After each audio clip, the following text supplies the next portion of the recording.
Hello everyone, welcome back to our channel B R learner. आज हम एक नया टॉपिक स्टार्ट करने वाले हैं। ये टॉपिक बीकॉम का फर्स्ट सेमेस्टर है, उसकी जो सेकंड बुक है बिजनेस ऑर्गेनाइजेशन एंड मैनेजमेंट, उसमें यूनिट सेकंड का एक टॉपिक है Fayol's principles of management. Fayol wrote that an employee should receive orders from one supervisor only. Fayol ने लिखा है कि किसी भी एक एम्प्लॉय को अपने ऑर्डर रिसीव करने चाहिए फ्रॉम वन सुपरवाइज़र, सिर्फ एक ही सुपरवाइज़र से। Otherwise authority, discipline, order and stability are threaten. नहीं तो वहाँ की जो अथॉरिटी होगी, जो ऑर्डर होंगे, उसका जो अनुशासन, डिसिप्लिन होगा, स्टेबिलिटी होगी, वो खतरे में आ जाएगी। Teams with the same objective should be working under the direction of one manager using one plan. जो भी वहाँ की ऑर्गेनाइजेशन या किसी फर्म की जो टीम होती है, उसका एक ऑब्जेक्टिव होना चाहिए जो सबके लिए सेम हो, under the direction of one manager. Fayol ने हर बार इस पे वन मैनेजर पे फोकस किया है, यूजिंग वन प्लान, और प्लान भी एक होना चाहिए। Henri Fayol also known as the father of modern management theory. ये 1 मार्क्स में क्वेश्चन आ सकता है कि मॉडर्न मैनेजमेंट के फादर कौन है। हेनरी फयोल ने एक नया परसेप्टिंग दिया है, नई डेफिनेशन दी है on the concept of management के बारे में एक नई परसेप्टिंग या डेफिनेशन प्रोवाइड की है। The 14 principle of management. अब हेनरी फयोल ने कितने प्रिंसिपल्स दिए हैं? 14। Created by Henri Fayol are explain below, जो कि मैं आपको नीचे एक्सप्लेन करूंगी 1 बाय 1। फर्स्ट है डिवीज़न ऑफ वर्क, यानी कि काम का वितरण। Henri believe that division of work amongst the workers will enhance the quality of the product. किसी भी प्रोडक्ट की क्वालिटी को बढ़ाने के लिए डिवीज़न ऑफ वर्क, काम का वितरण वर्कर्स के अंदर बहुत इम्पॉर्टेंट होता है। ही ऑल्सो कंक्लूड दैट, उन्होंने बताया कि division of work improve the productivity. जब हम काम को बांटते हैं एम्प्लॉयज़ में, तो वहाँ की जो प्रोडक्ट की प्रोडक्टिविटी होती है और एफिशिएंसी होती है, accuracy and speed of the workers are improve. ये सब चीज़ें क्या होती हैं? इम्प्रूव हो जाती है। सेकेंड है authority and responsibility. Authority helps the management to work. Authority क्या करती है? मैनेजमेंट को वर्क करने में एफिशिएंटली, बहुत ही प्रभावी ढंग से काम करने के लिए तैयार करती है। एंड रिस्पॉन्सिबिलिटी मेक्स, रिस्पॉन्सिबिलिटी क्या बनाती है? मेक देम रिस्पॉन्सिबल, उनको रिस्पॉन्सिबल बनाती है for the work under their guidance. Manager के गाइडेंस के अंदर जो वर्क किया जाता है, रिस्पॉन्सिबिलिटी उसको रिस्पॉन्सिबल बनाती है। Third one is discipline. Without discipline, आप इस चीज़ को अच्छे से समझ सकते हैं कि बिना डिसिप्लिन के कोई भी काम या किसी भी गोल को अचीव करना एक तरीके से इम्पॉसिबल हो जाता है। Without discipline nothing can be completed, कुछ भी कंप्लीट नहीं हो सकता। It is the core value for any project और एनी मैनेजमेंट। डिसिप्लिन क्या है? एक कोर वैल्यू है किसी भी प्रोजेक्ट और किसी भी मैनेजमेंट के लिए। Fourth one is unity of command. This means an employee should, एक employee only have one boss, उसका बस एक बॉस होना चाहिए, and follow his command, और उसके ही कमांड को फॉलो करना चाहिए। If an employee has to follow more than one boss, there begins a conflict of interest and can create confusion. जब हम किसी एक से ज़्यादा बॉस के कमांड को फॉलो करते हैं, तो वो क्या करती है? कन्फ्लिक्ट इंटरेस्ट पैदा कर देती है और कन्फ्यूज़न हो जाती है कौन किसके कमांड को सुने और किसके कमांड को रोक दें। Fifth one is unity of direction. Unity of direction principle of management states that the work to be done should be organized in such a way that employees work in harmony towards the same objective using one plan under the direction of one manager. अब unity of direction आपको क्या बता रही है कि आप कोई भी जो काम करते हैं शुड बी ऑर्गेनाइज्ड, वो इस ढंग में ऑर्गेनाइज होना चाहिए कि जो उसका एम्प्लॉय है हारमनी के साथ, सबके साथ आगे बढ़े और जो ऑब्जेक्टिव हो वो सेम हो, एक प्लान पर हो, under the direction of only one manager. Henry foil her bar one manager one plan के ऊपर फोकस करते हैं। Sixth is subordinate of individual interest.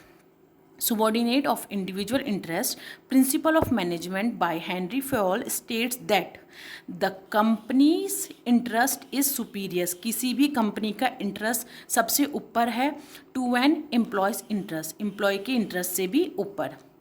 Team leaders and managers must integrate the individual goal with the organizational goal to accomplish the predetermined objective effectively। जो team के leaders होते हैं और कोई भी मैनेजर, जो वहाँ का मैनेजर और जो वो लीडर्स हैं, वो क्या करते हैं, इंटीग्रेट करते हैं इंडिविजुअल गोल को और ऑर्गेनाइजेशन गोल को इस तरीके से अकम्प्लिश करते हैं कि जो वो गोल और जो उसके एम और जो ऑब्जेक्ट्स हैं, प्री डिटरमाइंड ऑब्जेक्ट जो हैं, वो इफेक्टिवली अचीव किए जा सकें। The employees should be guided to work for their overall organization objective। Workers को इस ढंग से गाइड किया जाता है कि जो उनका ओवरऑल ऑर्गेनाइजेशन ऑब्जेक्टिव है वो अचीव किया जा सके and ultimately achieve the business गोल, और उस बिजनेस के गोल्स को भी अचीव किया जा सके। सेवंथ है रिम्यूनरेशन। रिम्यूनरेशन से आप समझ सकते हैं, ये इसका सिंपली मीन होता है सैलरी, वेजेस, जो हर एक वर्कर को उसके काम के बदले दी जाती है। Henri Fayol principle of management remuneration states that employee should be paid fair wages for the work that they carry out. जब वो वर्क करते हैं उसको वेजेस जो है बिल्कुल फेयर मिलनी चाहिए। Any organization that underpays its workers, कोई भी ऑर्गेनाइजेशन जब अपने वर्कर्स की पेस जो होती है कम रखती है, विल स्ट्रगल, उसको स्ट्रगल करना पड़ता है मोटिवेट करने के लिए एंड क्वालिटीज़ वर्कर्स को पाने के लिए हमेशा उसको स्ट्रगल करना पड़ता है। This remuneration should include both financial and non financial incentives. इसमें फाइनेंशियल और नॉन फाइनेंशियल जो वेजेस या सैलरी होती है both are included. Eighth principle is centralisation. अब सेंट्रलाइजेशन के अंदर क्या है, in any company the management और एनी अथॉरिटी, किसी कंपनी का जो मैनेजमेंट होता है और वहाँ की जो अथॉरिटी होती है, responsible for the decision making process, वहाँ के लिए वो रिस्पॉन्सिबल है, दायित्व रखती है कि जो वहाँ की डिसीजन मेकिंग प्रोसेस है शुड बी न्यूट्रल, बिल्कुल न्यूट्रल होनी चाहिए, किसी की तरफ झुकनी नहीं चाहिए कि ये हमारा मैनेजर है, ये हमारा वर्कर है।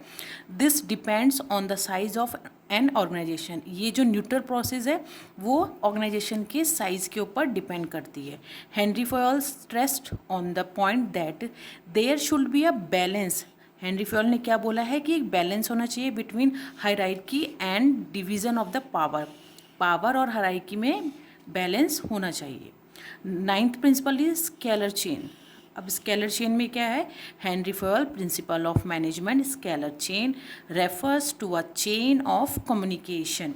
ये कम्युनिकेशन की चेन है बिटवीन, किसके बीच है, employees and their superior. Superior कौन है यहाँ पर, एम्प्लॉयज़ के जो सीनियर होते हैं वो सुपीरियर, और एम्प्लॉयज़ के बीच में chain of communication. To implement this, अब इसको लागू करने के लिए या इम्प्लीमेंट करने के लिए, this in the workplace, किसी भी वर्क प्लेस पर, Fayol suggest that there should be an organisational chart, एक ऑर्गेनाइजेशनल चार्ट तैयार किया जाना चाहिए for employees to see this structure clearly, इस स्ट्रक्चर को क्लियरली समझने के लिए। 10th है order. A company should maintain a well defined work order to have a favourable work culture. एक कंपनी को मेंटेन करना चाहिए वेल डिफाइंड वर्क ऑर्डर, एक ऑर्डर काम करने की एक ऑर्डर को, जिससे कि एक फेवरेबल वर्क कल्चर रेडी रहे या हमेशा रहे। द पॉजिटिव एटमॉस्फेयर को, कहीं किसी भी ऑर्गेनाइजेशन का पॉजिटिव एटमॉस्फेयर यानी कि सकारात्मक वातावरण इन द वर्क प्लेस, उस काम की जगह को बूस्ट कर देता है मोर पॉजिटिव प्रोडक्टिविटी को, मतलब वहाँ के प्रोडक्शन को और ज़्यादा बूस्ट कर देता है। 11th है equity. Equity is a combination of kindness and justice. Equity मतलब इक्वालिटी, काइंडनेस और जस्टिस की all employees should be treated equally and respectfully. हर एम्प्लॉय चाहे वो छोटा है या बड़ा है कैसा ट्रीट होना चाहिए, equally and respectfully. It's the responsibility of a manager, ये मैनेजर की रिस्पॉन्सिबिलिटी है कि नो एम्प्लॉयज़ फेस डिस्क्रिमिनेशन, कोई भी भेदभाव ना किया जाए किसी भी एम्प्लॉय के साथ। 12th है स्टेबिलिटी। स्टेबिलिटी में क्या है, an employee delivers the best, एक एम्प्लॉय अपना बेस्ट कब देता है, if they feel secure and stable in their job, जब वो अपने जॉब में एक सुरक्षा महसूस करता है, स्टेबल महसूस करता है। It is the duty of the management to offer job security, ये मैनेजमेंट की ड्यूटी है कि वहाँ पे जॉब सिक्योरिटी प्रोवाइड किए जाए अपने एम्प्लॉयज़ के लिए। According to this principle, the management should provide the feeling of job security, ये management की responsibility है among the employees, because with the feeling of security के साथ या सुरक्षा की feeling के साथ they will not contribute their maximum in the organisation. जब उनको इनसिक्योरिटी हो जाती है, असुरक्षा हो जाती है, तो वो अपना मैक्सिमम, जो उनका मैक्सिमम आउटपुट है वो नहीं दे सकते किसी भी ऑर्गेनाइजेशन को। Third one is initiative. This principle states that all employees should B encouraged, her employees को एनकरेज किया जाएगा टू शो इनिशिएटिव। इनिशिएटिव का यहाँ मीनिंग है पहल करना, कि अपने जो आइडियाज़ हैं वो अपने मैनेजमेंट के सामने या अपने मैनेजर के सामने वो रखें। The management should support and encourage, जो मैनेजमेंट है वहाँ का वो एम्प्लॉयज़ को सपोर्ट करेगा, एनकरेज करेगा the employees to take initiatives in an organisation. It will help them to increase their motivation and morals. Fourth और लास्ट प्रिंसिपल है esprit de corps. Esprit de corps means team spirit. Team spirit is a great source of strength in the organisation. कहते हैं ना कि एक से जो काम नहीं होता वो सब मिलके कर देते हैं, वही चीज़ यहाँ पर है team spirit. It refers to a team spirit that is harmony in the work group, work group में सामंजस्य बैठा के काम करना, and mutual understanding among the workers, और वर्कर्स के बीच क्या रहनी चाहिए, एक अंडरस्टैंडिंग रहनी चाहिए। तो ये थे 14 प्रिंसिपल ऑफ हेनरी फ्योल के। इन प्रिंसिपल को मैंने एक फ्लो चार्ट के थ्रू आपके लिए रेडी किया है, जिसमें देखिए हेनरी फ्योल के 14 प्रिंसिपल हैं।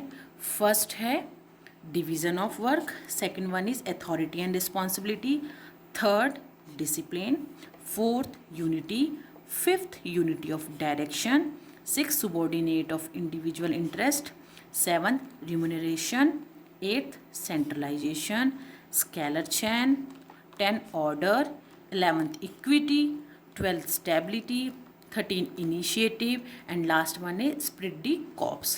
तो ये थे हेनरी फ्योल के 14 प्रिंसिपल्स ऑफ मैनेजमेंट।